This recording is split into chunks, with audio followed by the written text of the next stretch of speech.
लोकसभेमध्ये कोळी समाजाचा एकही प्रतिनिधी नाही. दुर्दैव तुम्हाला सांगतो की कोळी समाजाचा एकही प्रतिनिधी आमच्या श्री एकविरा देवीच्या ट्रस्टवर देखील नाही आहे. 7 सिस्टर्स आहेत. मिझोराम, त्रिपुरा, आसाम हे फार छोटे छोटे प्रदेश आहेत आणि ह्या प्रदेशांचा जो उत्पन्न आहे टुरिझमवर चालतं. किंवा मुंबादेवी असो किंवा आम्ही राजभवनची आमची देवी असो, मी सगळ्या ठिकाणी टिमकी बाजा घेऊन गेलेलो आहे. जे आमचा पारंपरिक वाद्य आहे, तुम्ही त्याच्यात का नाही खुश होत?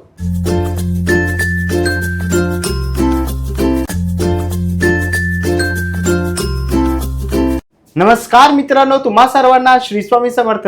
आज आपल्या पॉडकास्ट चॅनलवरती आलेले आहेत सनी वालिका दादा आलेले आहेत. दादा नमस्कार. नमस्कार. श्री स्वामी समर्थ. श्री स्वामी. दादा पहिलं तर आपल्या सबस्क्रायबरला तुझी ओळख करून दे. नमस्कार, मी डॉक्टर सनी वालिका, अध्यक्ष महाराष्ट्र मच्छीमार विकास संघ. हे संघ मुंबईच्या मूळ भूमिपुत्रांचा आवाज आहे. जे आपले मुंबईमधील कोळी मच्छीमार समाज आहे त्यांच्या अडचणी सॉल्व्ह करण्यासाठी हा हक्काचा एक व्यासपीठ आहे. ओके. तर दादा तू आता बोललास की तू त्या संघटनेचा अध्यक्ष आहेस, तर ही संघटना काय काम करते? महाराष्ट्र मच्छीमार विकास संघाचं काम आहे की मुंबईमध्ये जेवढे डॉक्स आहेत, म्हणजे सॉसन डॉक असेल, भाऊचा धक्का असेल, जिथं मच्छीमारीचा व्यापार होतो माशांचा, तर त्यांच्या पण खूप छोटे मोठे प्रॉब्लेम्स असतात. वेगळ्या वेगळ्या आमच्या मच्छीमार सहकारी संस्था असतात. त्या संस्थांना कर्ज मंजूर करून देणे, त्यांना डिझेलचं कोटा आवंटन करून देणे किंवा त्याच्यामध्ये त्यांना सबसिडी मिळवून देणे, त्यात शीतपेट्या देणे, मच्छीमारीसाठी लागणारी जाळी शासनामार्फत मोफत मिळवून देणे, हे सगळे गोष्टी आपण महाराष्ट्र मच्छीमार संघाच्या माध्यमातून करत असतो. ओके. आणि दादा मग ह्याची प्रोसेस कशी असते? महाराष्ट्राचं जे मत्स्य विभाग आहे त्याच्या माध्यमातून मच्छीमारांच्या विकासासाठी दरवर्षी निधी आवंटित केलं जातं आणि त्या निधीमध्ये आपले जे मच्छीमार कोळी बांधव आहेत तर यांना कुठंतरी प्रोसेस माहिती नसते की शासनापर्यंत आपण कसं पोचायचं, ती निधी आपण आपल्यासाठी कशी मिळवायची. तर ह्या प्रोसेसचं जे मार्गदर्शन आहे ते सगळं आपण त्या ठिकाणी करतो. ओके. तर दादा आपण मुंबईमध्ये राहतो, तर मुंबईमध्ये आपण बघू शकतो की एक प्रामुख्याने माणूस म्हणजे कोळी हा बघितला जातो. तर आज तू अनेक बंदरं फिरला आहेस, तर त्याच्यावरती मच्छीमारी केली जाते, तर ती कशी केली जाते किंवा त्याबद्दल काही माहिती? आता जर बघितलं गेलं तर मुंबई चा मूळ भूमिपुत्र हा कोळी आहे, जो इथंच म्हणतो जे त्याचं सर्वस्व मुंबईमध्ये आहे. आणि मुंबई ही 7 बेटांचं शहर होता. 7 बेटांना एक करून हे मुंबई शहराची निर्मिती झाली. आणि आज काय झालेलं आहे की आज अत्यंत वाईट वाटतं की मुंबईचा कोळी समाज किंवा कोळी व्यक्ती हा अल्पसंख्याक झालेला आहे आपल्या शहरामध्ये. आज कुठंतरी तो हरवत चाललेला आहे. आज कोळीवाड्यांचे सीमांकनचे प्रश्न आहेत. कोळीवाडामध्ये क्लस्टर डेव्हलपमेंट आलं पाहिजे. कोळीवाड्यांना झोपडपट्टींमध्ये समाविष्ट करून SRA योजना लादण्याचा प्रयत्न करत आहे. म्हणजे कोळी वाडा जे होते पूर्वीचे, म्हणजे वाडा म्हणजे काय की खूप मोठे मोठे वाडे, जसे गावाला वाडे असतात तसे कोळी लोकांचे देखील वाडे होते. आज तुम्ही जर वरळीला गेलात, कुलाब्याला आलात तर तुम्हाला तसे घरं आजही दिसतील.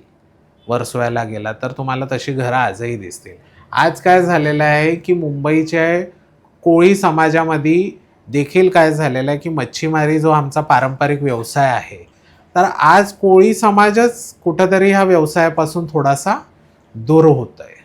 आणि त्यामुळे नवीन नवीन लोक याच्यामध्ये शिरतात आहे आणि कुठंतरी मासेमारीमध्ये एक कॉम्पिटिशन निर्माण झालेलं आहे. आज काय झालं आहे की कोळी समाजामध्ये जर मी मच्छीमार आहे तर माझा मुलगा मच्छीमार होत नाही. तो प्रख्यात इंजिनियर होऊ शकतो, डॉक्टर होऊ शकतो किंवा वकील होऊ शकतो, टीचर होऊ शकतो, IAS होऊ शकतो, IPS होऊ शकतो. काही आमच्या कोळी मुली पायलट झाल्या आहेत, काही हवाई सुंदरी झालेले आहेत. म्हणजे अशा गोष्टी आहेत. तर त्यामुळे काय होतं की पारंपरिक जो मच्छीमार व्यवसाय आहे, मग ह्याला पुढं कोण घेऊन जाणार? बरं. हा एक खूप मोठा प्रश्न आहे. म्हणजे आपली जी पारंपरिक आधीपासून तो तुमचा बिझनेस आहे हो, तो पुढे चालत राहायला पाहिजे. अगदी बरोबर आहे. ते चालत राहायला पाहिजे आणि त्यासाठी शासन वेगळे वेगळे स्कीम्स देत असते, की बोटीचे प्रकरण घ्या. जर एखादी टॉलर आपण घेतली तर त्या टॉलरमध्ये आपल्याला 40% सबसिडी असते. ह्याच्यामध्ये जर 1 कोटीचा शासनाने आपल्याला बोटीसाठी निधी दिली तर त्याच्यामध्ये 40% आपल्याला सबसिडी आहे. ग्रामीण भागात तर अजून आहे. महिलांच्या पण सोसायट्या असतात ज्यात महिला मच्छीमार जे आहेत ते सोसायटी घेऊन त्यांना अधिक त्याच्यामध्ये लाभ मिळतं. शासन हे सगळ्या योजना यासाठी राबवते की जो पारंपरिक फिशिंग आहे तो चालू राहायला पाहिजे. बरं. तर दादा आता तू बोललास की बोटी वगैरे घेण्यासाठीही प्रशासन मदत करतं. हो, तर मग बोटींमध्ये काही प्रकार असतात का? बोटीमध्ये पण मोठे प्रकार असतात की म्हणजे वेगळे वेगळे प्रकार आहेत. छोटी बोट असते, परत मोटरची बोट असते, परत टॉलर असतात आणि टॉलर जे असतात ते खूप महाग असतात. तर जेव्हा टॉलर एक वेळा मासेमारी करण्यासाठी समुद्रात जाते तर ते एक टॉलर पाठवायला जवळजवळ 6 लाख रुपये खर्च येतं. कारण टॉलर सकाळी जाऊन संध्याकाळी परत येत नाही. ती कमीत कमीत 15 दिवस समुद्रात फिशिंग करत असते ओके. आणि जेव्हा ती टॉलर भरते त्यावेळीच मच्छीमारांना फायदा होतो. जर ती एम्प्टी आली तर मच्छीमारांना नुकसान होतं. कारण त्या टॉलरमध्ये लागणारा बर्फ, डिझेल, खलाशींचे अन्नधान्याचे जे काय राशन सामान आहे ते त्यांना द्यावं लागतं आणि हे एक प्रकारचं रिस्क आहे. आपल्याला ताटात मच्छी येते, खूप आपल्याला एकदम इझिली अवेलेबल आहे. पण समुद्रात हा एक खूप मोठा टास्क आहे. दादा तू स्वतः मच्छीमारीला गेलायस आणि तू कुलाब्यालाही राहिलायस, तर तू जवळून ते त्यांचं जे काही दिनक्रम असतो तो बघितलायस, तर त्याबद्दल काय बोलशील? आता माझे वडीलच स्वतः मच्छीमार होते. आजोबा देखील माझे मच्छीमार होते आणि आमचे पणजोबा देखील मच्छीमार होते. त्यामुळे मच्छीमारांचं आयुष्य काय असतं आणि कसं आमचं तो दिवस चालतं. आत्ता थोडंसं देवाधर्मात आम्ही उपवास-तपवास वगैरे करायला लागलो. पण पूर्वी असं आमच्याकडे काहीच नव्हतं. आम्ही तर रोज मासे खायचो. असं आहे.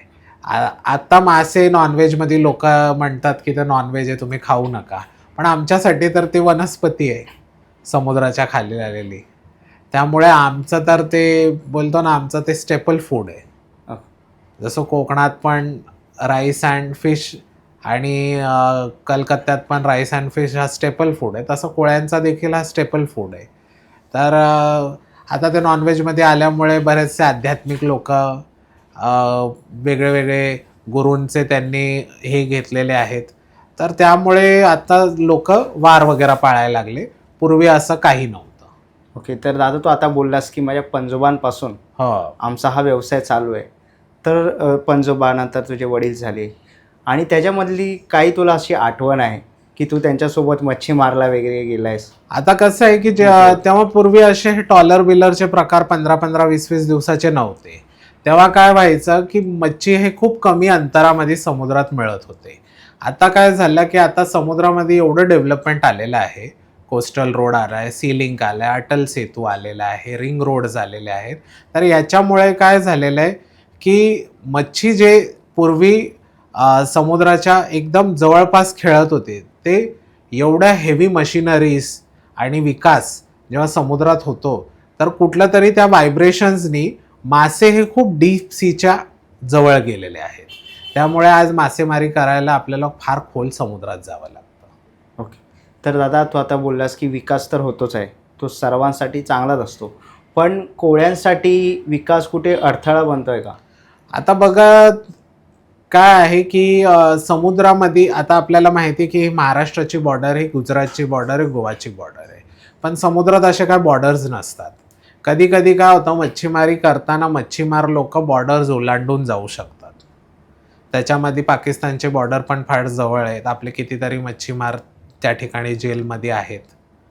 त्यांना माहिती नसतं कारण समुद्रात असे काय बॉर्डर्स दिलेले नाही आहेत आणि फिशिंग करत असताना सगळीकडे समुद्रच असतं.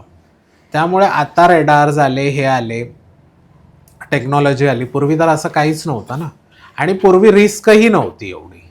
आता काय झालं आहे की आता रिस्क आहे. आता ग्लोबलायझेशन झालं आहे. ग्लोबलायझेशन नंतर ग्लोबल वॉर्मिंग झालं आहे. पूर्वी काय व्हायचं की आकाशाचा जो रंग आहे त्या रंगाच्या आधारावरती समुद्राच्या खाली कुठले मासे तरंगतात आहे याची गणित होते. म्हणजे जर समजा थोडा केशरी रंगाचा जर आकाश झालेला आहे समुद्राच्या वरती, तर खाली मांदेली तुम्हाला भरमसाठ मांदेली मिळतील. जर थोडा पावसाळ वातावरण झालेलं आहे तर तुम्हाला बोंबील मिळू शकतील, त्या ठिकाणी बांगडा मिळू शकतील. आणि कसं असतं की मासा कोळी समाजामध्ये हे सीझन वाईज खाल्लं जातं. म्हणजे बोंबील हे पावसातच चांगले येतात. बॉम्बे डक जे फेमस आहे, तर आम्ही ते फक्त पावसाळ्यामध्येच प्रिफर करतो, कारण त्यावेळी ते फ्रेश असतात. तसं बघितलं गेलं तर हलवा मासा जो आहे ब्लॅक पॉपलेट, तर ते जे आहे ते गरम असतं शरीराला. बांगडा हा शरीराला गरम असतं, खेकडा हा शरीराला गरम असतं. मग थंडीच्या महिन्यात या मासे आपण खातो. आणि सुरमई हे 12ही महिने खाऊ शकतो, म्हणजे त्यांनी कुणाला त्रास नाही आहे. आणि पापलेट मासा हा सर्वात जास्त गुणकारी मासा आहे. म्हणजे जर तो मासा खाल्ला तर त्याच्यामधले विटामिन्स, मिनरल्स, प्रोटीन्स जे काय त्याच्यातून आपल्याला मिळतात ते इतर माशांपेक्षा पापलेट माशामध्ये तो प्रमाण जास्त आहे. पण आज काय झालं आहे की जे आज एवढं विकास होत आहे, तर विकास होत असताना आज कुठंतरी पापलेट माशाची संख्या कमी होत चालली समुद्रात. असं व्हायला नको की एक 10-15 वर्षांनी पापलेट मासा फक्त चित्रात दिसेल आणि तो खवय्याच्या थाळीतून गायब व्हायला नको. दादा तू बोललास आता पापलेट मासा काही वर्षांनी गायब व्हायला नको किंवा दिसायला नको, त्याची प्रजाती वाढली पाहिजे, तर त्यासाठी काय केलं पाहिजे? आता बघा, जेव्हा पापलेट मासा मी म्हणतो आता बरेचसे पाव किलोचे, म्हणजे हाफ हँड, फुल हँड असे त्याचे साईजेस असतात. आणि बेबी पापलेट माशाचा ज्यावेळी शिकार होतो, मग हेच मासे पुढं रिप्रोडक्टिव्ह करतात. जर लहान कमी छोट्या आकारातले पापलेट जर आपण पकडले तर ते मोठे कधी होणार आणि ते रिप्रोडक्शन कधी करणार? आणि जर ते रिप्रोडक्शन करू शकले नाही तर ही पापलेट माशाची प्रजाती नाहीशी होईल समुद्रातून. दादा मासे पकडण्यासाठी तर तूही गेलायस, आणि तेव्हा त्यांचा दिनक्रम कसा असतो बोटीवरचा? बोटीवरचा दिनक्रम कसा असतं की आता मासा पकडला, तो जाळीत तो मासा सॉर्ट करणे, त्याच्यात काय कधी समुद्राचे साप येतात, कधी टॉर्टॉईस देखील मिळतात, कधी दुर्मिळ मासे पण त्या ठिकाणी आपल्याला मिळतात. मग ते मासे सॉर्टिंग करणे, मग त्यांना बर्फ मारणे, कारण आपल्याला माहिती की टॉलर हे 10-10, 12-12 दिवस, 15 दिवस त्या फेरी करतात त्या ठिकाणी. तर तो मासा किती थंड राहू शकतो, त्याला मीठ मारणं, त्याला पाणी मारणं, परत वेगळ्या वेगळ्या जाळी असतात, त्या जाळी कुठं कुठं वापरायचे आहेत ते जाळी टाकणे. आणि त्याच्यानंतर किती अंतर त्या ठिकाणी त्यांना थांबावं लागतं. म्हणजे जास्त फिशिंग हे कधी होतं, हे रात्रीच्या 1 ते 4 मध्ये होतं. त्यावेळी जरा मासे वरच्या बाजूला खेळत असतात, त्यामुळे मासे मिळवणं हा एक, आता बघितलं तर एल ई डी फिशिंगला बऱ्यापैकी विरोध होत आहे, कारण LED फिशिंग हा बेकायदेशीरपणा चालू झालेला आहे. आणि त्याच्या बाबतीत शासनाने कठोर नियम करून पण LED फिशिंग होते आहे आणि ते कुठंतरी थांबवली पाहिजे. तर आता LED फिशिंग म्हणजे नक्की काय? आता LED फिशिंग म्हणजे खूप मोठे मोठे लाईट्स असतात, परत काही लोक काही केमिकल्स टाकतात, जेणे तेवढ्या पाण्यामध्ये ते केमिकल्स वगैरे टाकून तर मासे असे वारून म्हणजे मरून त्या ठिकाणी वरती ते तरंगतात. तर अशा मासे खाणं आता आपल्याला माहिती नाही की कधी कधी, आता बघा, आपण का म्हणतो की भैयांकडून मासे घेऊ नये, कोळींकडूनच मासे घेतले पाहिजे. कारण भैयांकडे काय आहे की भैये ते मासे विकतात जे मासे त्या ठिकाणी रिजेक्टेड आहेत. जसं आपण बघतो की काही लोक कांदा बटाटा सॉर्टिंग करत असतात आणि खराब कांदे बटाटे बाजूला फेकले जातात, पण त्याचं देखील मार्केट भरतं. खराब बटाटे कांद्याचे पण लोक घेतात गिराके. तसंच माशामध्ये पण जेव्हा जे खराब माल असतात ते बाहेर फेकला जातं आणि ते माल भैया लोक आपल्या लोकांना त्या ठिकाणी विकतात. ओके. आणि दादा काही माशांना कलर लावून किंवा त्यांना ताजं दाखवूनही विकलं जातं. हो हो हो हो, केलं जातं हे सगळ्या गोष्टी.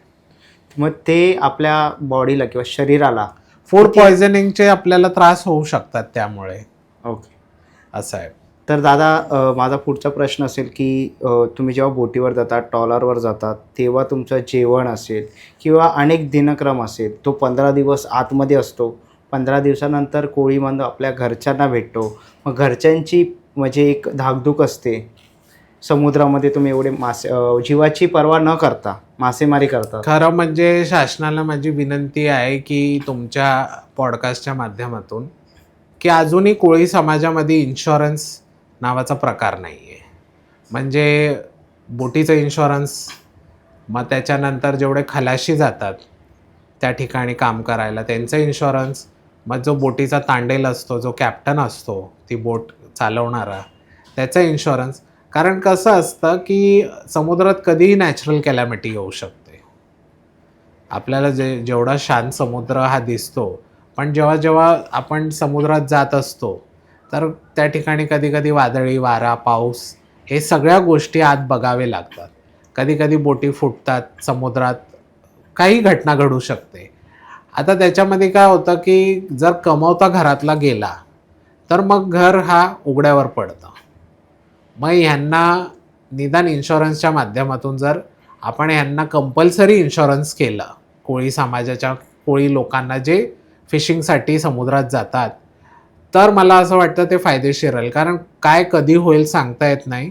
कारण डेथ हा फार अनसर्टन आहे. आज भेटणारा माणूस उद्या भेटतो की नाही ह्याची काही शाश्वती नाही आजच्या तारखेला. त्यामुळे काय होतं की ज्यावेळी ह्यांचे इन्शुरन्स असतात, ग्रुप इन्शुरन्स जर शासनाने केले, त्याच्यामध्ये एक शासनालाही त्रास नाही की त्यांना आपल्या खिशातून पैसे द्यायचे नाही आहेत. पण इन्शुरन्स कंपनीकडून एक जर मोठी अमाऊंट त्या कुटुंबाला मिळाली तर त्या कुटुंबाचं भविष्य त्या ठिकाणी चांगलं होऊ शकतं. ओके. तर दादा आता तर आपण हे बोललोच. त्यासोबत समुद्र म्हटलं तर त्याच्यामध्ये वाळू आली. वाळू ह्या फार अलीकडच्या बाजू झाले. वाळू समुद्रातून नाही, नदीतून किंवा खाडीतून उपसली जाते. तर मग त्याचा आणि मासेमारीला काही धोका आहे? नाही नाही नाही, खाडीमध्ये कमी मासे असतात. खाडीमध्ये कमी मासे असतात. खाडीमधल्या जी फिशिंग असते ते तुम्ही बघितलं असेल की एक छोटी बोट असते ज्याला 2 साइड 2 लोक बसतात. बरोबर. आणि ते छोटे जाळे टाकून त्या ठिकाणी मासेमारी करतात. ओके. दादा समुद्रात मासेमारी करणं किंवा खाडीत मासेमारी करणं ह्याच्यामध्ये काही डिफिकल्ट म्हणजे बोलतात ना की जास्त परिश्रम कशात घ्यावे लागतील किंवा काही सेम आहे दोन्ही? नाही, सेम आहे दोन्ही. फक्त कसं असतं की आता मोठी ट्रॉलर असते ती टननी माल आणत असते आणि छोट्या बोट भरली की ते पुन्हा किनाऱ्यावर येते. आणि जर मोठी बोट एवढ्या 5-6 लाख रुपये खर्च करून आपण जेव्हा फिशिंगला जातो तर त्यावेळी असं पण नशीब उघडतं की समजा जर तुम्हाला घोल मासा लागला तुमच्या बोटीला तर तुम्ही रातोरात करोडपती होता. कारण घोल माशाची खासियत ही आहे का घोल मासा हा मेडिकली खूप म्हणजे जे काही कॉस्मेटिक्स आहेत किंवा मेडिकल इंडस्ट्री, फार्मसी, याच्यामध्ये घोल माशाचं मागणी जास्त आहे. आणि अशा आमच्या बऱ्याच कोळी लोकांना 5 करोडचे घोल मासे मिळाले, 2 करोडचे घोल मासे मिळालेले आहेत. तर ज्यावेळी आपला नशीब बलवान असेल तर घोल मासा मिळाला तर तुमच्या त्या ट्रॉलरचं पूर्ण कर्जही फिटून जातं इन शॉर्ट. दादा आता तर आपण ह्याच्याबद्दल बोललो, पण कोळी समाजाची जी संस्कृती असते ती कशी असते? कोळी समाजाची संस्कृती जर बघितलं तर ओरिजिनल कोळी माणूस हा काळा आहे. कारण तो कंटिन्यू समुद्राला लागून उन्हात परिश्रम करणारा व्यक्ती आहे. आणि कोळी समाजामध्ये कसं आहे की आमच्या ज्या महिला आहेत हे पूर्वीपासून मासे घेऊन जाऊन बाजारात विकणे हे त्यांचं पूर्वीपासून ते काम करत आहे. आणि ड्रायफिश जसं आपण म्हटलं की जेव्हा 2 महिने बंद असतं समुद्रात फिशिंग, त्यावेळी लोक ड्रायफिश जास्त खातात. जसे जवला असेल, कर्दी असेल, सुके बोंबील असेल, तर ड्रायफिश त्यावेळी जास्त मोठ्या प्रमाणात त्याची मागणी असते. शिवडीला ड्रायफिशचं मोठं मार्केट आहे, शिवडी बाजाराला. तर अशा सगळ्या गोष्टी असतात ह्याच्यामध्ये. दादा, कोळी समाज त्यांचे जे सण असतात ते कसे साजरे करतात? कोळी समाजातला मुख्य सण जो आहे तो आहे नारळी पौर्णिमेचा. नारळी पौर्णिमेचा सण कोळी समाजासाठी दसरा दिवाळी आहे. कारण काय आहे की कोळी समाज हा पूर्णपणे समुद्रावरती निर्भर आहे त्यांच्या जे काही ब्रेड अँड बटरसाठी. आणि त्याच्यामध्ये काय आहे की समुद्र हा जर बघितलं तर आपण आपल्या पौराणिक कथेमध्ये जर बघितलं तर समुद्र हा माता लक्ष्मीचा बाप आहे आणि देवादिदेव विष्णू जे पालनहार आहे त्यांचे सासरे आहेत. तर विचार करा की लक्ष्मी माता जर कोणाला प्रसन्न झाली तर ती बोलतो ना रंकाला राजा करू शकते. मग तिचाच जे वडील आहेत समुद्रदेव हे कोळ्यांचं दैवत आहे. म्हणून कोळी समाजाकडे जास्त दागदागिने आणि कायम कोळी कुटुंब जर तुम्ही बघितलं ते वैभव त्यांच्याकडे. कसं असतं, जर वैभव तुम्हाला मोजायचं तर ते पैशामध्ये नसून समाधान, घरामध्ये सुख शांती. कारण कसं असतं, मी असे पण लोक बघितले त्यांच्याकडे खूप पैसा आहे पण ते समाधानी नाही आहेत. ते कुठंतरी मनाची शांती शोधण्यासाठी वेगळे वेगळे केंद्र फिरत असतात. असा आमचा कोळी माणूस तुम्हाला कुठं केंद्रात दिसणार नाही. तर आमच्याकडे छोटं मोठा जरी कार्यक्रम असला तरी आमच्याकडे पारंपरिक जो आमचा बँड आहे तो आमच्या दरवाज्यावर वाजवलं की तो एक वेगळाच एन्जॉयमेंट आहे. आज जर तुम्ही बघितलं की मुंबई बघा किंवा कुठलंही तुम्ही क्षेत्र बघा तर कोळी समाजाचे जे म्युझिक आहे, कोळी समाजाची जी गाणी आहेत, जर तुम्ही रिसेंटली बघितलं 2010ला अमेरिकेचे राष्ट्रपती बराक ओबामा आणि त्यांच्या पत्नी मिशेल या मुंबई दौऱ्यावरती होत्या आणि कुलाब्यात जेव्हा त्यांनी भेट दिली तेव्हा होळी नेम स्कूलला त्यांनी मी आहे कोळी या गाण्यावरती नृत्य केलं. म्हणजे तुम्ही विचार करा की ह्या भारतामध्ये अनेको भाषा आहेत, अनेको संस्कृती आहे, पण त्यांना कोळी समाजच का एवढा प्रिय वाटला किंवा कोळी समाजाचंच म्युझिक एवढा का जवळ वाटलं? कारण कोळी समाजाच्या म्युझिकमध्ये कुठंतरी एक एनर्जी आहे की जर तो बोलतो ना झोपलेला जरी व्यक्ती असेल तर तो उठून नाचेल. दादा, तू आता बोललास की कोळ्यांकडे संपत्ती असते, दागिने असते, पण कोळ्यांचं मनही मोठं असतं आणि ते मनाने दिलदार असतात. कोळी व्यक्ती जो असतो, मी आता तुम्हाला सांगतो बघा, ह्यांची दिलदारीपणाचे किस्से मी तुम्हाला सांगतो. कोळ्यांची मूळ कुलदैवत ही आई एकविरा कारला लोणावल्या ठिकाणी आहे. तसेच आमचे जे ग्रामदैवत आहे मुम्मादेवी, आमचेच आराध्य दैवत गणपती बाप्पा. कोळी लोकांच्या गणपती बाप्पांवर फार श्रद्धा आहे. श्री सिद्धिविनायक मंदिर मुंबईतला, महालक्ष्मी मंदिर मुंबईमधला, हिंगलाय देवी मंदिर वर्सोव्यातला, वरळीतली गोल्फादेवीचं मंदिर. म्हणजे या सगळ्या मंदिरावर जर तुम्ही बघितलं, जे मंदिर कोळीवाड्यात आहे त्या ठिकाणी कोळी लोकांनी विश्वस्त त्या ठिकाणी बनलेत किंवा त्यांच्या संस्था त्या मंदिराचं सगळं देखभाल करतात. पण आज तुम्ही मुम्मादेवी मंदिर जर बघितलं तर त्या ठिकाणी कुठलंही कोळी विश्वस्त नाही आहे किंवा सिद्धिविनायक मंदिरमध्ये एकही कोळी विश्वस्त नाही आहे. तर जर मुंबई तुम्ही म्हणताय की कोळ्यांची आहे तर फक्त हे नावाला आहे.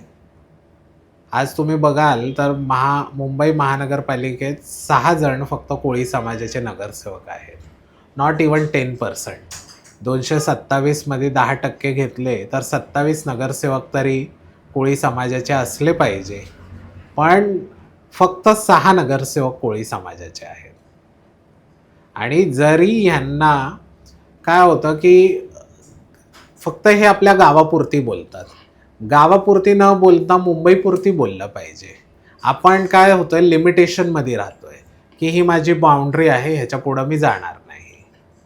पण जेव्हा तुम्ही लोकप्रतिनिधी होता त्यावेळी मला असं वाटतं की लोकप्रतिनिधीची जी खुर्ची आहे ती कायद्याची संविधानिक पद आहे. त्याच्यामध्ये तुम्ही वाचा की ह्या खुर्चीला काय काय अधिकार आहेत, आणि जेव्हा तुम्हाला त्या अधिकाराची जाणीव होईल तेव्हा कुठंतरी समाज तुमचं सुजलाम आणि सुफलाम होईल. तर दादा तू कोळी समाज ह्याचा अध्यक्ष तर आहेस, पण तू अनेक देश तू फिरला आहेस आणि अनेक ठिकाणं तू फिरतोस, तर त्याबद्दल तुला काय नॉलेज आहे?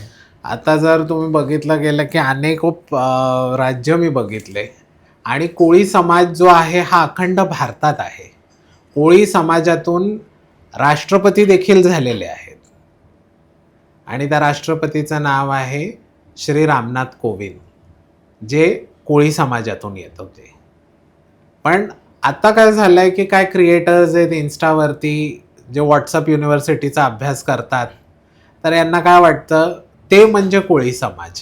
पण त्यांना माहिती नाही की हा कोळी समाज हा अखंड भारतात आहे. आणि कोळी समाजाचे जे आराध्य दैवत आहे ऋषी वाल्मिकी, ज्यांनी रामायण लिहिलं, तर हे वाल्या कोळी होते. आणि वाल्या कोळीचे वाल्मिकी ऋषीचा जो प्रवास आहे हे लोक वाचत नाही. लोक काय करतात, वरचं हेडिंग वाचतात, व्हिडिओ टाकतात, अर्धी माहिती देऊन समाजाला दिशाभूल करण्याचं काम करतात. माझं तर सर्वांना हेच म्हणणं आहे की तुम्ही जर प्रबोधन करायचं आहे तर त्याच्या मुळापर्यंत जाऊन जे काय वास्तविक सत्य आहे ते समोर मांडा. अर्धा ज्ञान हा नेहमी घातक असतं. त्यामुळे आज काय झालं की समाजामध्ये कुठला नेता नाही आहे. आज विधानसभा आणि विधान परिषदेवरती किंवा लोकसभेमध्ये कोळी समाजाचा एकही प्रतिनिधी नाही. दुर्दैव तुम्हाला सांगतो की कोळी समाजाचा एकही प्रतिनिधी आमच्या श्री एकविरा देवीच्या ट्रस्टवर देखील नाही आहे. स्वर्गीय आनंद तरे होते, जे त्या ठिकाणी एकविरा देवी देवस्थानाचे चेअरमॅन होते. ते वारल्यानंतर कोळी समाजाचं महत्त्व त्या ठिकाणी कमी होत गेलं आहे. ओके. तर दादा तू आता बोलास की एकविरा देवी तुमची जी मेन आहे हे आहे. हां. तर तू जेव्हा एकविरा देवीला जातो किंवा एकविरा देवीची पालखी निघते तेव्हा कोळ्यांचा काय जल्लोष असतो? कसं आहे की पूर्वीपासून आपली जी गावदेवी असते, गावदेवी ग्रामदेवी जी कोळ्यांची आहे, प्रत्येक गावाला गावदेवी आहे, ग्रामदेवी आहे. तर या देवींना आपण आपली जी कुळातली देवी आहे म्हणजे एकविरा माता आहे, हिच्या भेटीला चैत्राला आम्ही घेऊन जात असतो, चैत्र नवरात्रीला. तर ह्याच्यामध्ये काय होतं की वर्षभर म्हणजे आपण वर्षातून एकदा चैत्र नवरात्रीतून जेव्हा आपण या बहिणींच्या भेटी घडवतो, गावदेवी आणि एकविरा मातेची, तर वर्षभर आपलं त्या ठिकाणी खूप चांगल्या प्रकारे त्यांचे जे पॉझिटिव्ह व्हायब्रेशन्स आहेत ते आपल्याला वर्षभर त्या ठिकाणी मिळत असतात त्या देवांचे. आता काय झालं आहे की एवढी कॉम्पिटिशन झाली, प्रत्येक गावगावांचे पालख्या झाले, काही हरकत नाही, श्रद्धेला काही सीमा नसावी. पण काय होतं, मला असं वाटतं की कुठंतरी हे कॉम्पिटिशन चालू झालेलं आहे. त्यांनी असं केलं म्हणून आपण असं करू, आणि त्यांनी एवढे खर्च केले म्हणून आपण एवढे खर्च करू. मला वाटतं ते खर्च आणि दिखावा दाखवण्यापेक्षा समाजाला आज काय गरज आहे, समाजामधले जर मुलं मुली मोठ्या मोठ्या क्षेत्रात आले, जर पॉलिसी मेकिंगमध्ये आले, समाजातले मुलं जर IAS IPS झाले किंवा आमदार खासदार मंत्री झाले, तर ते समाजासाठी अजून चांगल्या प्रकारे काम करू शकतात. तर दादा मी बघितलं की आता गणेशोत्सवामध्ये आपले कोळी बांधवही लालबागच्या राजाला जातात, ग्रुपने जातात. तर त्याच्या मागचं तू काय बोलशील किंवा तुम्ही कसे जातात, कसं राजाला तुम्ही नवस देतात? आता जर बघितलं गेलं की लालबागचा राजा हा गणपती हा मूळ कोळीनींच्या नवसातून फिश मार्केटला म्हणजे मच्छी मार्केटला त्या ठिकाणी बसवण्यात आला. खरं म्हणजे कोळीनींनी त्यावेळी आपला मार्केट वाचवण्यासाठी चिंचपोकळीच्या चिंतामणी गणपतीला नवस केला होता, आणि तो नवस चिंतामणीने पूर्ण केल्यानंतर लालबागचा राजा गणपती जो मार्केटचा राजा आज म्हणून प्रसिद्ध आहे, त्या ठिकाणी सगळ्यांना ते माहिती झालं. आणि काय आहे की पूर्वीपासून आमचे कोळी लोक जात होते, पण कसं होतं की पूर्वी काही ठराविक कोळी लोक आपले आपले कुटुंब घेऊन किंवा त्या ठिकाणी मार्केटमध्ये जे जे मच्छी विकणाऱ्या महिला आहेत त्यांचे कुटुंब त्या ठिकाणी हळदी कुंकूचा वगैरे कार्यक्रम करायचे. पण गेल्या 2016 पासून मी या ठिकाणी ठरवलं की नाही, आपण कलेक्टिव्हली गेलं पाहिजे, कारण मुंबई ही जर कोळ्यांची आहे आणि कोळ्यांचा आराध्य दैवत हा गणपती बाप्पा जर कोळ्यांच्या नवसातून पाहून त्या ठिकाणी आज जगप्रसिद्ध झालेला आहे, तर कोळी समाजाच्या लोकांना त्या ठिकाणी दर्शनाचा मान हा मिळायलाच पाहिजे.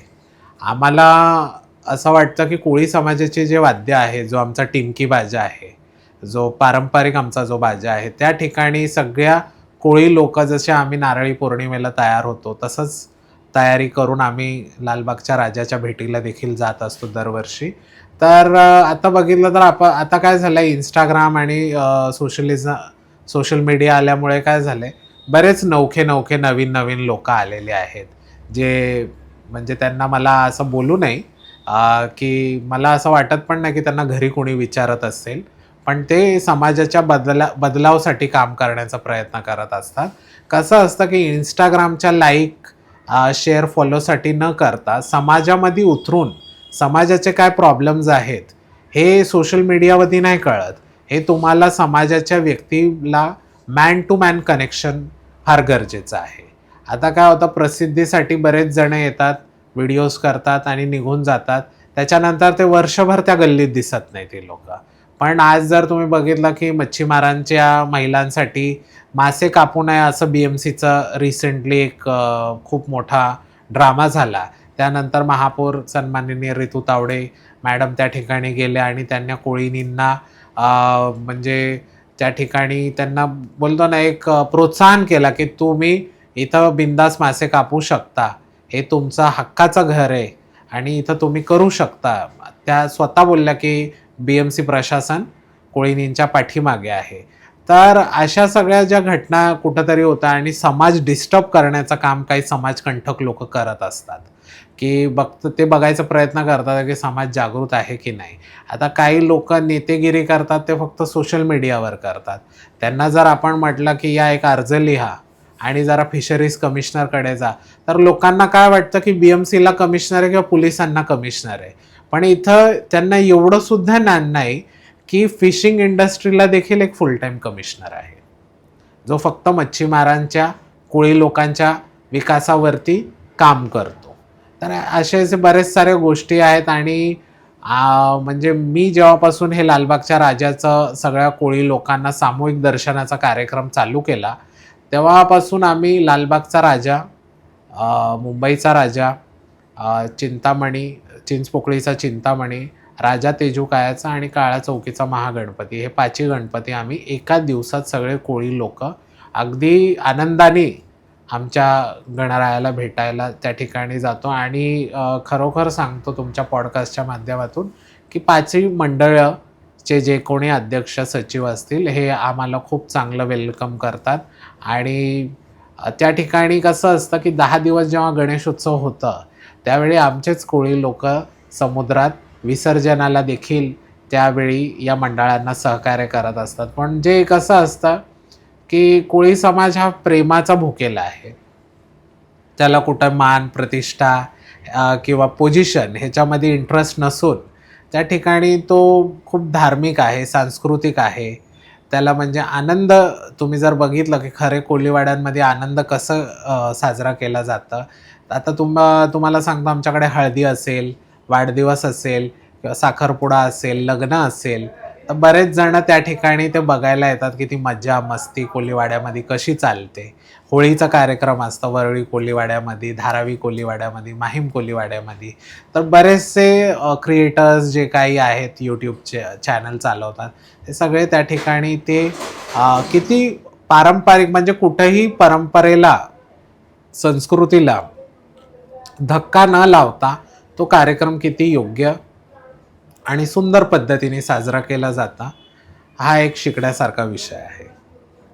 आणि दादा, तू कामाख्या देवीलाही गेला आहेस, तू फिरत असतो अनेक ठिकाणी. तर तिकडचा काही एक किस्सा आहे तो तुला. आता जर बघितलं तर कामाख्या देवीला कसं झालं, कामाख्या देवी पूर्वी काय एवढ्या फेमस नव्हत्या महाराष्ट्रात. जेव्हा महाराष्ट्रात सत्तांतर झाला, सत्तापलट झाला आणि राज्याला नवीन मुख्यमंत्री मिळाले, तर कुठंतरी कामाख्या देवी ह्या ठिकाणी मीडिया चॅनलमध्ये, म्हणजे मीडियाने जो त्यांना हाईप दिला त्या मंदिरामुळे, म्हणून त्या ठिकाणी टुरिझममध्ये कामाख्या देवी जे आहे लोकांना कळलं.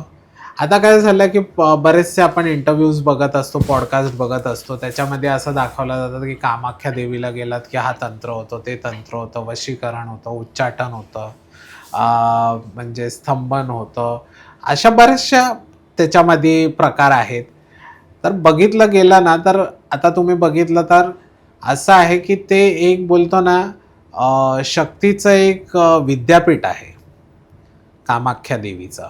तर त्या ठिकाणी जाऊन आपल्याला काय घेता येऊ शकतं पॉझिटिव्हली, याच्यावर न फोकस करता लोक हल्ली तिथं एखाद्याचं जाऊन कसं काहीतरी वाईट करता येईल यामध्ये फार इंटरेस्टेड असतात.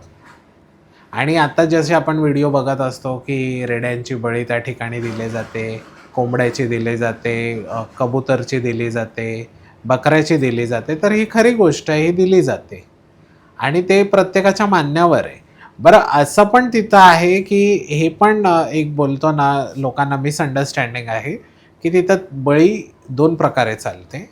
एक कापणं आणि दुसरं अर्पण करणं. जर तुम्हाला ते कापायचं नाही आहे त्या प्राणीला, तर त्या ठिकाणी तुम्ही ते प्राणी जिवंत देवीच्या नावाने त्या ठिकाणी सोडू शकता. हा बऱ्याच जणांना माहिती नाही आहे.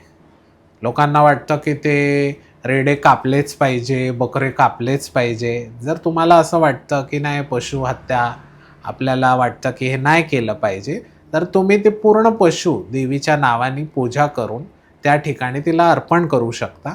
आणि असे अनेक पशु त्या ठिकाणी मंदिरात तुम्हाला दिसतील, ते वावरत असतात. ज्यावेळी त्यांची वेळ येते तर त्या ठिकाणी ते पशु मरण पावतात. ओके. अजून दादा तुला काय अनुभव आले तिकडे? आता कामाख्या देवीचा जर एक अनुभव म्हटलं तर मला असं वाटतं की प्रत्येकाने आयुष्यात एकदा तरी कामाख्या देवीला गेलं पाहिजे. कसं असतं की माझ्यासोबत त्यावेळी टूरला माझे 5 मित्र होते माझ्यासोबत आणि मला असं वाटलं होतं हे 5ही माझे मित्र आहेत. पण तिथून आल्यानंतर जसं मी मुंबईला लँड झालो तेव्हा मला ते 5ही मित्र नाही, ते 5ही मित्राच्या रूपात शत्रू होते माझे. हा एक मोठा अनुभव मी तुम्हाला सांगेन की मला कदाचित असं वाटतं की ते माझ्या डोळ्यावर एक पट्टी होती. मला असं वाटत होता, मी तुम्हाला बोललो ना की खूप एक चांगला प्रोवर्ब आहे की every smiling face is not good. प्रत्येक हसणारा व्यक्ती तो आपल्या चांगल्यासाठी हसतोय का, हा एक क्वेश्चन मार्क आहे. आता मला असं वाटलं होतं हे माझे मित्र आहेत, चला आपण ह्यांच्यासोबत चाललोय देवदर्शनाला. पण एक कामाख्या देवीची कृपा की ते जे 5 माझे मित्र होते ते 5च जण माझा खड्डा खणत होते की मी त्या खड्ड्यात पडावं. पण त्या देवीच्या आशीर्वादामुळे मी त्यांच्या तावडीतून वाचलो. म्हणजे त्यांचे जे काही डर्टी पॉलिटिक्स असतं तर त्याच्यात न पडता ते सगळं बोलतो ना, जो दुसऱ्यासाठी खड्डा खणतो तो तेच त्यात स्वतःच पडतो. ही खरी गोष्ट आहे की कामाख्यामध्ये मी ज्यांना घेऊन गेलो होतो ते मला असं वाटलं ही माझे मित्र आहेत. पण त्या ठिकाणी पूजा अर्चना केली, 4-5 दिवस आम्ही राहिलो. खरं म्हणजे तो नीलांचन पर्वत आहे. तो नीलांचन पर्वतवरती कामाख्या देवी आहे आणि दशमहाविद्यामधल्या ज्या देवी आहेत, देवी बगलामुखी आहे, देवी धूमावती आहे, देवी तारा आहे, या सगळ्या देवी त्या एका नीलांचन पर्वतवरती आहेत. आता लोक काय होतात, कामाख्या खूप प्रसिद्ध आहे म्हणून त्या ठिकाणी जास्त जातात, पण ते एका पर्वतावरती फक्त देवळं पुढे मागे आहेत.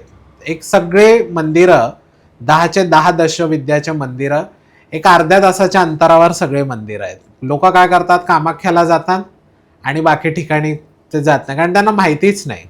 आता जर मी तुम्हाला सांगेन की शत्रू हे फार मोठ्या प्रमाणात आज कलियुगात वाढलेले आहेत. म्हणजे मित्राच्या रूपात मी जसं तुम्हाला सांगितलं की मित्रांच्या रूपात शत्रू आपल्या जवळ आपल्या ताटात जेवत असतो. जर ह्या शत्रूंना तुम्हाला ओळखायचं आहे तर तुम्हाला देवी बगलामुखीचं त्या ठिकाणी तुम्हाला हे करायचं आहे. बगलामुखी देवीला पितांबरी असं उल्लेख केलेला आहे आणि पितांबरीमध्ये त्या बगलामुखीचा जर तुम्ही चेहरा बघितला तर तिने राक्षसाची जीभ अशी हातात पकडून आपल्या तलवारीने ते जीभ कापण्याचं काम. कसं असतं की जेव्हा शत्रू हा आपली कंटिन्यू जिभेने बदनामी करत असतो, कुठंतरी आपला इमेज खराब करत असतो किंवा त्या जिभेने ते जे काय उद्गार तो आपल्यासाठी करतो, त्यामुळे समाजामध्ये आपली जी इमेज आहे ते कुठंतरी डळमळत असते. तर बगलामुखी देवीचं त्या ठिकाणी खूप पॉवरफुल मंदिर आहे. कामाख्या जर तुम्ही देव बघितलं, कामाख्या देवीचं जर तुम्ही मंदिर बघितलं, तर कामाख्या देवीच्या मंदिराची जी रचना आहे ती देवा विश्वकर्मा यांनी स्वतः केलेली आहे आणि पूर्वी ते कामरूप कामाख्या नावाने फेमस होतं आणि त्याच्यात माता सतीची जी योनी आहे ती त्या गुफेमध्ये पडलेली आहे. तर त्या ठिकाणी कुठल्याही प्रकारचे विद्युत यंत्रणा नाहीत. आजही त्या ठिकाणी दिव्याच्या प्रकाशात तुम्हाला ते बघायचं असतं आणि त्या ठिकाणी लाल कपडा टाकायचा असतं. अंबुबाचीचा मेला होतो जून महिन्यामध्ये, ज्यावेळी देवीला मासिक पाळी त्या ठिकाणी येते 3 दिवसासाठी. तर तुम्हाला आश्चर्य वाटेल की तिथं आपण बरेच नद्या बघितले, गोदावरी नदी बघितली, यमुना बघितली, गंगा बघितली, पण नद्यांमध्ये मेल नदी कधी आपण ऐकली आहे का? पुरुष नदी. तर आसाममध्ये पुरुष नदी आहे.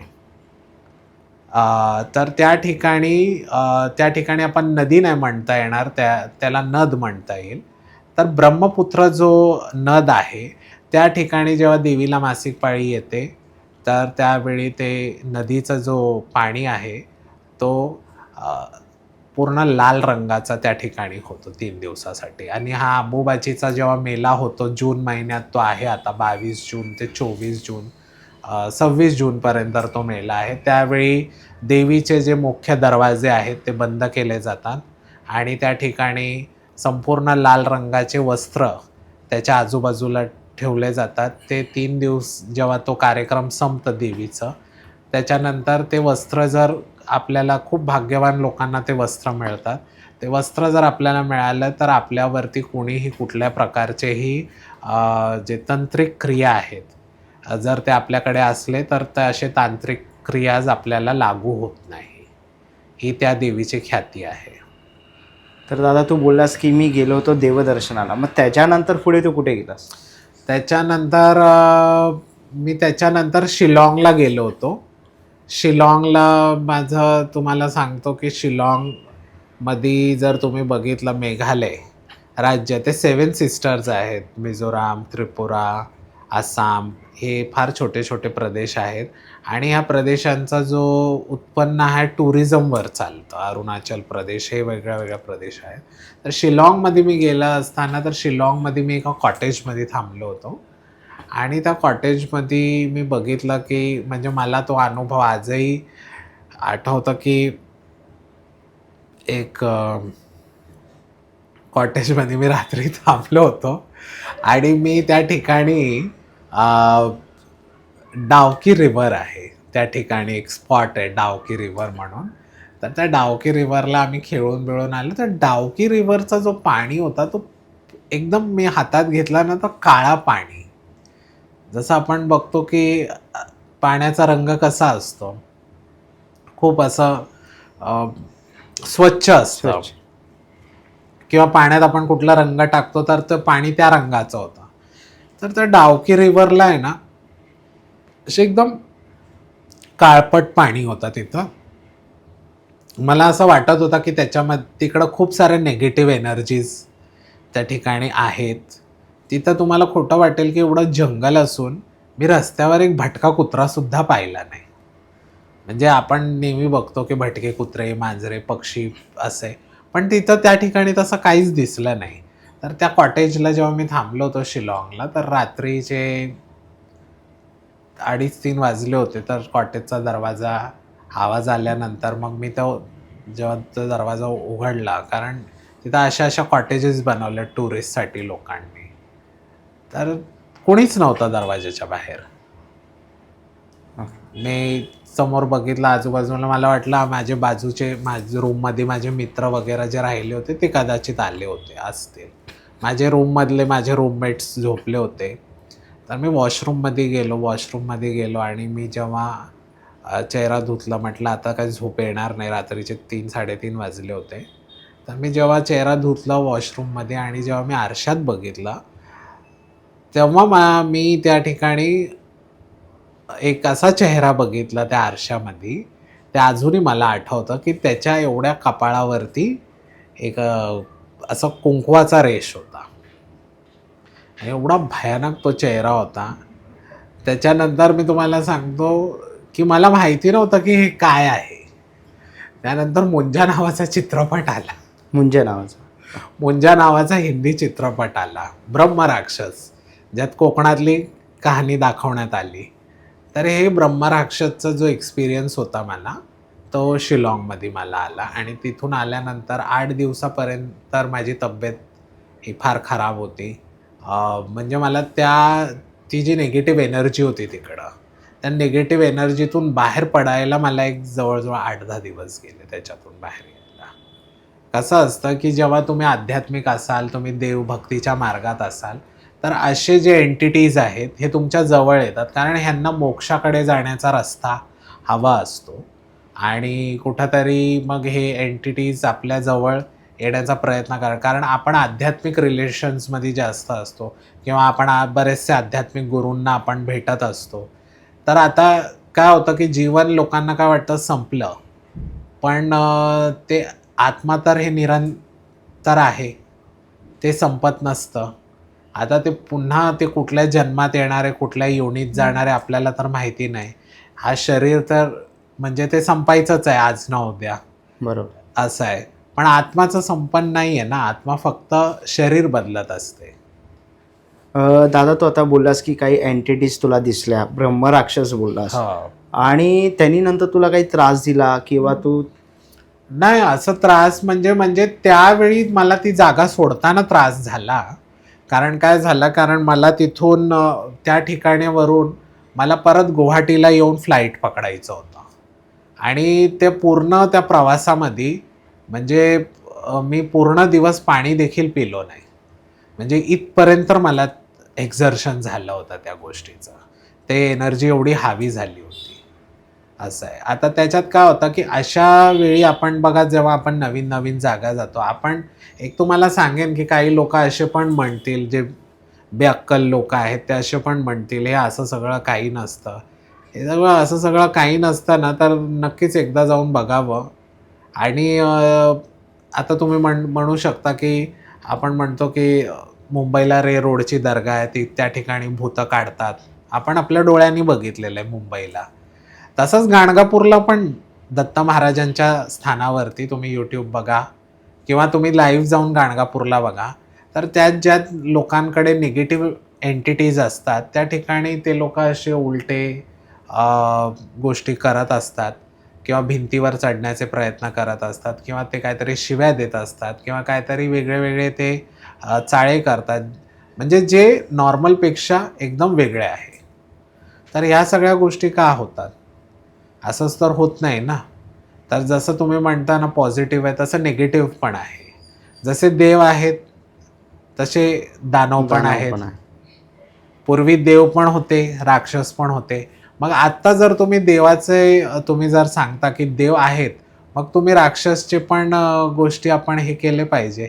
आज मला तुम्ही सांगा, तुळजापूर मंदिरात आपण देवीला बघतो की अष्टमीच्या होमानंतर अखंड बोकड हे तलवारीने कापून त्या अग्निकुंडात सोडलं जातं. ॲक्च्युली तुम्हाला सांगू तर ते देवीसाठी सोडलं जात नाही. ते जो महिषासूर आहे, त्याच्यासाठी त्या ठिकाणी ते प्रसाद सोडलं जातं. आत्ताही देवीचा प्रसाद काय आहे? देवीचा प्रसाद हा गोड पुरणपोळीचा नैवेद्य आहे. बऱ्याच जणांना माहिती नाही, की आता आपण जात असतो. ज्या लोकांना कुळस्वामिनी माहिती नाही आपली, तर त्या लोकांना तुळजापूरलाच आपलं हे मानावं.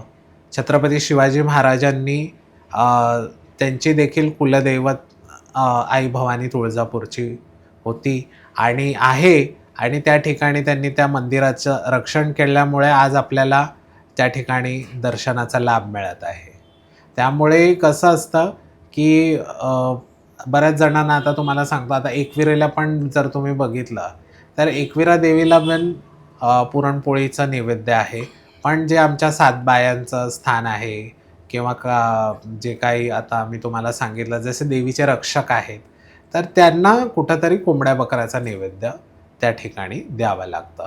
आता तुम्ही जर बघितलं तर आजच्या युगामध्ये जर कुठल्या देवाचं तुम्ही जर जास्त हे केलं पाहिजे, तर ते एक तर आहे की सात्विक दृष्टिकोनातून नाथांचं, नवनाथ नवनाथ आहे. नवनाथांचे तुम्ही जास्त सेवा केली तर तुम्ही ह्या सगळ्या गोष्टीतून वाचू शकता.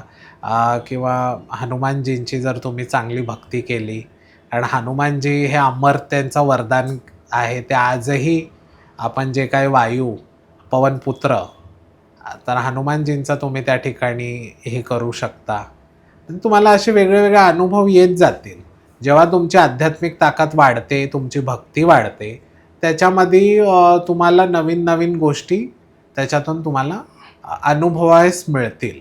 आता मी स्वामींना बघितलेलं आहे किंवा स्वामींनी मला दर्शन दिलेलं आहे. पण हे मी तुम्हाला सांगेन तर तुम्हाला ही गोष्ट विश्वास नाही होणार. बरोबर. कारण स्वामी काय स्वामींच्या रूपात येऊन नाही सांगणार ना आपल्याला. स्वामी कुठल्या तरी एक अशा अनोळखी रूपामध्ये येऊन सांगणार की आपण कुठंतरी अडलेलो आहे आणि त्यांनी आपल्याला त्या, जसं आपण देऊळ बंदमध्ये बघितला की पूर्वी देऊळ बंद वनमध्ये दाखवला की त्यांनी ते रस्ता दाखवला की चकवा असं असतं आणि त्यांना लास्टमध्ये ते पासवर्ड मिळतं. पण त्यात जे घटना घडले त्याच्यामधले ते पासवर्डमुळे त्यांचा तो जो ॲप्लिकेशन आहे त्याचा पासवर्ड क्रॅक होतो आणि तो ॲप्लिकेशन पुन्हा त्यांना चालवता येऊ शकतं. तर अशाच ह्या घटनांमधून आपल्याला देखील असे काही पासवर्ड्स घ्यायचे असतात. ते आपल्या स्वतःच्या विवेकबुद्धीला कळलं पाहिजे की ही घटना माझ्याबरोबर का घडलेली आहे, ह्याच्या पाठीमागे काय आहे, की ही घटना मला किती गोष्टी पॉझिटिव्हली पुढं घेऊन जाऊ शकते, किंवा काही घटना अशा पण असतात ज्या आपल्याला बऱ्यापैकी चांगले धडे देखील शिकवते. काय असतं, कधी कधी आपण आंधळा विश्वास करतो. तर ज्यावेळी आपण आंधळे विश्वास करतो ना, त्यावेळी काही लोक आपल्याला फार आंधळा साबित करूनच टाकतात. जसं आता तुम्ही बघितलं की महाराष्ट्रामध्ये अशोक खरातची फाईल आली. म्हणजे चांगले हुशार आणि विद्वान लोकांनी देखील बोलतो ना की गरीब कुटुंब किंवा मध्यमवर्गीय कुटुंब विचार करतं, पण श्रीमंत लोक, एवढी शिकलेली लोक असून मग त्यांच्या बुद्धींना काय झालं की ते अशा मार्गामध्ये अशा लोकांच्या जवळ आले. आज तुम्ही जर बघितलं, टाळी एका हाताने वाजत नाही, ती दोन्ही हाताने वाजते. तर त्यामुळे अशा लोकांना म्हणजे अंधश्रद्धेला प्रोत्साहन देऊ नये. श्रद्धा असावी, अंधश्रद्धा नसावी. आणि भक्ती ही मनापासून करा. कुणाचे पाय धुवून, कुणाच्या मांड्यावर बसून, कुणाचे कान फुकून भक्ती होत नसते. परमेश्वर हा मनाच्या भीतर आहे. आणि जर तुम्हाला एक गोष्ट सांगतो की आत्मा आणि परात्माचं डेफिनेशन काय आहे. आत्मा जर मी आहे तर परात्मा तुम्ही आहात माझ्यासाठी. परमात्मा तुम्ही आहात का तुम्ही एक वेगळी आत्मा आहात. तर आत्मा आणि परात्मा, आणि तेच परात्मा परमेश्वर आहे त्या ठिकाणी. तर लोकांना हे कळत नाही. लोकांना काय वाटतं की मंदिरात मी एवढा दान दिला, सोना दिला, हे दिले, घंटा दिले, दिवे दिले, तर माझं सगळं चांगलं होईल. पण तुम्ही तुमच्या कदाचित जे काही तुमच्या आजूबाजूचे मित्र आहे, तुम्ही त्यांचे पगार थांबले, किंवा तुम्ही त्यांच्यावर अत्याचार केला, किंवा तुम्ही त्यांना फसवलं, किंवा तुम्ही त्यांची आर्थिक लूट केली, तर हे मला सांगा, हे सगळं कर्माच्या डायरीमध्ये, ह्याच्यातून तुम्हाला सुटका नाही आहे. कारण तुम्ही आज केलेले प्रत्येक गोष्ट, ती चांगली किंवा वाईट, ही त्या ठिकाणी नोंद होत असते. आणि न्याय आणि कर्माची देवता जे शनिदेव आहे, तर वेळोवेळी सगळ्यांना दंड देत असतात. दादा, तू आता अनेक ठिकाणी फिरतोस, तू मंदिरं, अनेक दर्गे बघितलेस. हां. तर त्याच्यातला तुझा काही अनुभव आहे का? चांगला असेल, वाईट असेल? आता जर तुम्ही बघितलात की सन्माननीय मुख्यमंत्री, उपमुख्यमंत्री श्री एकनाथजी शिंदे साहेब, ते श्री मलंगडला जात असतात, कल्याणला. तर ते त्यांचं असं आहे की त्या ठिकाणी आपले नाथ संप्रदाय त्या ठिकाणी ते पूजत असतात. ते श्री क्षेत्र मलंगड म्हणून तो आहे एक दर्गा पूर्वी, आणि श्री क्षेत्र मलंगडमध्ये ते आपल्या परंपरेसारखे पूजा वगैरे आपण करत असतो. तर असे दर्ग्यांमध्ये नाथांचे बरेचसे पॉझिटिव्ह गोष्ट त्या ठिकाणी आहे. आता माहीम दर्गा जर तुम्ही बघितली, मुंबईमधील प्रसिद्ध माहीम दर्गा, तर माहीम दर्ग्याचं उरूस असतं हा डिसेंबर महिन्यात असतं. म्हणजे आपल्या अ, पहिल्या आठवड्यात किंवा शेवटच्या आठवड्यात डिसेंबरच्या त्या ठिकाणी उरूस भरतं. आणि त्यावेळी देखील कोळी समाजाची लोक त्या ठिकाणी, आम्ही सगळी लोक त्या ठिकाणी चादर चढवायला जात असतो. कसं असतं की आता काही आमच्याच समाजातले लोक म्हणणार नाही आम्ही मानत नाही, आम्ही जात नाही. म्हणजे आता काय होतं की बोलतो ना आपण, प्रत्येकाला एक्सप्लेनेशन देऊ शकत नाही. जर स्वर्गीय आनंद दिघे साहेब जात होते मलंगडला, आज ते मंदिर नाही का दर्गाचंच स्वरूप आहे, पण ती त्यांची श्रद्धा आहे, ती त्यांची भावना आहे. तर आज तुम्हाला सांगतो, माहीम कोलीवाडा हा माहीम दर्ग्याला लागून आहे, आणि माहीम हा असा एक क्षेत्र आहे की अमर अकबर अँथोनी तुम्ही म्हणू शकता. त्या ठिकाणी सेंट मायकल्स चर्च आहे, आमची शीतला माताचं मंदिर आहे त्या ठिकाणी, आणि सगळे अगदी आनंदाने गुणागोविंदाने एका परिसरामध्ये राहतात. कसं असतं की जेव्हा तुम्हाला माणुसकीचं परिभाषा जर बघायची असेल, तर तुम्हाला आपलं घर सोडून इतरांच्या लोकांपर्यंत तुम्हाला पोचता आला पाहिजे. त्यांची संस्कृती काय याचा अभ्यास करता आला पाहिजे. आता तुम्ही जर बघितलं की मी कामाख्याला पण बघितलं, तर मला असं वाटलं कामाख्यामध्ये वेगळे काहीतरी तंत्रमंत्र असतील, पण ते सगळे तेच तंत्रमंत्र आहेत जे आपल्याकडे दुर्गा सप्तशतीमध्ये जे आहेत देवीचे मंत्र वगैरे, तेच आहेत.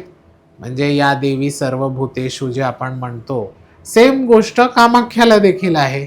फक्त त्यांचा जो ॲसेंट आहे तो कुठेतरी आसामी लँग्वेजमध्ये आहे, पण मंत्र हा सेम आहे. त्याच्यात कुठेही हे नाही आहे की कामाख्या देवीचे मंत्र वेगळे आहेत, या देवीचे वेगळे आहेत. आपण ह्यांना वेगळं रूप बघतोय, पण शक्ती तर एकच आहे. माता पार्वती ही एकच आहे, आणि ह्यांनी वेगळ्या वेगळ्या स्थानावरती वेगळे वेगळे रूप घेतलेले आहेत, आणि त्या ठिकाणी ते वेगळे वेगळे नावाने प्रसिद्ध झालेले आहे. ओके. आणि दादा आपण बघितलं की आता हिंदू संस्कृतीमध्ये प्री वेडिंग वगैरे चालू असतं, तर त्यावरती म्हणजे हे आपल्या संस्कृतीत आधीपासून आहे की आतापासून, तुला काय वाटतं आता त्यावर? तुम्हाला मी सांगेल की प्री वेडिंग शूट आता हिंदू संस्कृतीत बरेच जण हिंदू हिंदू हिंदू म्हणून असं टॅपिंग होत असतं. हिंदू हिंदू म्हणून मी खूप हिंदूवादी आहे, मी खूप कट्टरवादी आहे, मी असा आहे, मी तसा आहे. पण माझं एक असं म्हणणं आहे की हिंदू संस्कृतीत प्री वेडिंग शूटचं असं काहीच नव्हतं. आमच्या आईवडिलांचे पण लग्न झाले त्यावेळी कुठं प्री वेडिंग शूट वगैरे होते. आणि आज काय झालं की समाजामध्ये, समाज जर वैभवशाली झालेला आहे किंवा समाजाला पैसे मिळालेले आहेत, तर हे पैसे सांभाळा ना. हे पैसे वाया का खर्च करताय? आपण मुळशी पॅटर्न पिक्चर बघितला ना, काय झालं, शेतकऱ्यांनी जमीन विकली, स्कॉर्पिओ आणली, मोठ्या मोठ्या जयपूरच्या सेटा लावून लग्न केली. ॲट द लास्ट त्या स्कॉर्पिओवर ते शेणाच्या गौराई थापायची वेळ आली. बरोबर. म्हणजे विचार करा, शेतकऱ्यांची पोरं गुंड झाली. तर हे कशामुळे झालं? काय झालं की पैसा ज्यावेळी येतो त्यावेळी पैसा आला तर पैसा टिकवणं पण फार महत्त्वाचं आहे. जसं आपण म्हणतो ना की every saving is a earning, म्हणजे प्रत्येक बचत देखील ही एक कमाई आहे. आणि आज जर तुम्ही पैसा वाचवला तर ते हे तुम्ही भविष्यामध्ये आपल्या मुलाबाळांना ते देऊ शकता. आज तुम्ही बघा, एक प्री वेडिंग शूट करायचं म्हटलं तर 1-1.5 लाख रुपये खर्च आहे. कशाला हे सगळं फाजीलपणा पाहिजे? हे हिंदू संस्कृतीत आहेत का? आता तुम्ही बघा, रिसेप्शनमध्ये लोक ते वन पीस वगैरे गाऊन बिऊन घालतात. हे ख्रिश्चन संस्कृतीमध्ये आहे ना गाऊन घालणं, आणि त्याच्यावर फार चुडाबिडा नेसतात आणि काय ते सगळं चालू आहे. हे हिंदू धर्मात आहे का? हिंदू धर्मात आपल्यामध्ये साडी नेसायची एक प्रथा आहे. रिसेप्शनला ना साडी नेसा ना चांगली. तुम्ही कशाला वेस्टर्न व्हायला चाललेत का? वेस्टर्न लोक इंडियन व्हायला चाललेत का? ते आजही त्यांच्या कल्चरला मेंटेन करतात. ते मग आपली लोक आपला कल्चर सोडून का असे फाजील चाळे करतात ते मला कळत नाही आहे. कुठंतरी मला वाटतं ह्या सगळ्या गोष्टीला आळा बसला पाहिजे. आणि आता मी बघितलेलं आहे काय होतं, प्री वेडिंग शूट होतं, डेस्टिनेशन वेडिंग होतं, संगीत होतं, मेहंदी होतं. संगीत आणि मेहंदी आपल्या कल्चरमध्ये कुठं होतं मला सांगा. बरोबर. आपल्या कल्चरमध्ये हळद आहे, लग्न आहे आणि दुसऱ्या दिवशी सत्यनारायण पूजा आहे. बरोबर आहे. आता तुम्ही जर बघितलं तर एवढं खूप मेकअप, सगळे एका रंगासारख्या साड्या घालणार, सगळे एका रंगासारखे टी शर्ट घालणार. बरं, यांना हे पण कळत नाही की शुभ कार्याला काळा रंग घालू नये. काळा रंग हा कावकावच्या दिवशी घाला, सर्वपित्री अमावस्याला घालावा किंवा मकर संक्रांतीला घालावं. पण लोकांना एवढं सुद्धा कॉमन सेन्स नाही आहेत. आता काय झालं आहे की फोन आणि टेक्नॉलॉजी स्मार्ट झालेत, पण माणसं मूर्ख झालेली आहेत. त्यांना असं वाटतं ह्यांनी केलं ना तर मी पण केलं पाहिजे. अरे पण तो उघडा नाचला म्हणून आपण भोंगळे नाचू शकतो का, याचा विचार केला पाहिजे. आणि जर तुम्ही आता त्यांना सांगितलं की बाबा आपल्याला एक सामाजिक कार्य करायचं आहे किंवा आपल्याला या ठिकाणी भंडारा करायचा आहे, तर कोणी तुम्हाला 1 रुपया देणार नाही. पण त्याच ठिकाणी तुम्ही सांगा आपल्याला गोव्याला जायचं आहे आणि तिकडं आपल्याला मजा मस्ती करायची, आपल्याला दारूची पार्टी करायची आहे, की ते कर्ज काढून आणून त्या ठिकाणी तुम्हाला ते पैसे देतील. असं आता तुम्ही जर बघितलं की आता मी म्हणलं अत्यंत वाईट वाटतं की गावदेवींच्या पालखीचे जे उत्सव साजरे होतात तर त्या ठिकाणी ते एवढं laser light, laser shows, DJ, मी काय म्हणतो हे सगळं कशासाठी, हे समाजात नव्हतं. आज जर तुम्ही बघितलं ना तर मी देखील अजूनही लालबागच्या राजा असो किंवा मुंबादेवी असो किंवा आम्ही राजभवनची आमची देवी असो, मी सगळ्या ठिकाणी टिमकी बाजा घेऊन गेलेलो आहे, जे आमचा पारंपरिक वाद्य आहे. तुम्ही त्याच्यात का नाही खुश होत? तुम्हाला का पाहिजे हे DJ बीजे? मग मुन्नी बदनाम हो गई, शिला की जवानी. मला सांगा हे सांस्कृतिक कार्यक्रमामध्ये असे गाणे हे अशोभनीय आहे. कुठंतरी आपण भक्तीच्या प्रवाहात असतो आणि भक्तीच्या प्रवाहात मला असं वाटतं की तुम्ही एवढंही देखील भक्तीच्या प्रवाहाला म्हणजे कुठंतरी गालबोट लावताय तुम्ही. मला अत्यंत वाईट वाटतं. मला कदाचित काही लोकांना आपल्या या गोष्टी पटत देखील नसतील, पण ही खरी गोष्ट आहे की तुम्ही समजा की संस्कृती ही आहे तशी घेऊन जावा, संस्कृतीला धक्का लावायचं काम करू नका. तर दादा आता शेवटचा प्रश्न तुला विचारतो की समाजाला तू काय संदेश देशील? समाजाला एकच संदेश देईन की कॉम्पिटिशन करू नका. प्रत्येकजण युनिक आहे, प्रत्येकजण टॅलेंटेड आहे. आणि दुसरं म्हणजे ते कुठंतरी तुलना करण्याच्या पेक्षा आपण किती बेटर होऊ शकतो आपल्यामध्ये, त्याच्यावर फोकस करा. काय होतं की वामनराव पै त्यांचं एक वाक्य आहे, तूच तुझा जीवनाचा शिल्पकार आहे. त्यामुळे मला असं वाटतं की माझी लढाई किंवा माझं कॉम्पिटिशन हे माझ्या स्वतःशी आहे. मी अजून काय चांगलं करू शकतो. माझं कधीही कॉम्पिटिशन पहिल्या नंबरवर, दुसऱ्या क्रमांकावर असं नाही आहे. तर ज्या दिवशी तुम्ही हे शिकाल की मी हे जगापेक्षा युनिक आहे आणि माझा जन्म हा समाजात काहीतरी बदल घडण्यासाठी झालेला आहे, आणि ज्या दिवशी आपण कॉम्पिटिशन विसरून जाल, जेलसी विसरून जाल, एक्सेप्टेशन्स विसरून जाल, त्या ठिकाणी जीवन खरोखर आनंदात आपण जगू शकतो. तर मित्रांनो, खूप सुंदर असा आजचा पॉडकास्ट झाला आणि सनी दादाने खूप सुंदर असे विचार मांडले, त्याचे अनुभवही आपल्याशी शेअर केले आणि खूप असं घेण्यासारखं आपल्याला त्याचे विचारामध्ये आहेत. तर खूप सुंदर असा पॉडकास्ट झाला. तुम्हालाही जर आपल्या पॉडकास्टवरती यायचं असेल तर डिस्क्रिप्शन बॉक्समध्ये मी तुम्हाला इन्स्टाची लिंक आणि गुगल फॉर्मची लिंक देईलच. तुमच्या मनातील काही विचार असेल, तुमच्याकडे काही स्टोरी असेल आणि पूर्ण जगाला सांगायचं असेल तर नक्कीच तुम्ही हा गुगल फॉर्म भरू शकतात. तुम्ही मला इन्स्टाला DM करू शकतात. आणि सनी दादा, तू आपल्या पॉडकास्टवर आलास तर त्याबद्दल तुझे खूप खूप आभार. धन्यवाद. माझ्याकडून तुमच्या पॉडकास्ट चॅनलला खूप खूप शुभेच्छा. आई एकविरा आणि सिद्धिविनायक गणपती बाप्पा तुमच्या चॅनलला अजून प्रगतीपथावर घेऊन जाऊ द्या आणि आपल्याला खूप खूप शुभ आशीर्वाद माझ्यातर्फे. आणि तुम्हा सर्वांना श्री स्वामी समर्थ.